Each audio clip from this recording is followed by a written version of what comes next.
திருவள்ளிமலை ஜோதிலிங்க சுவாமிகள் பேசுகிறேன். நீங்கள் இப்போ பார்த்துட்டு இருக்கிற மூலிகை வந்து முடை நீக்கி முடக்கத்தான் கீரைன்னு சொல்லுவாங்க.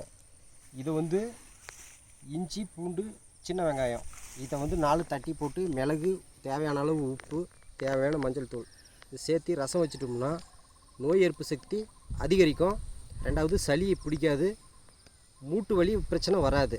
அது மட்டும் இல்லாமல் இந்த கீரையை வந்து தோசையில் கலந்து தோசையாகவும் செஞ்சு சாப்பிட்லாம். மிக அற்புதமான முடை நீக்கி முடக்கத்தான் கீரை. நன்றி.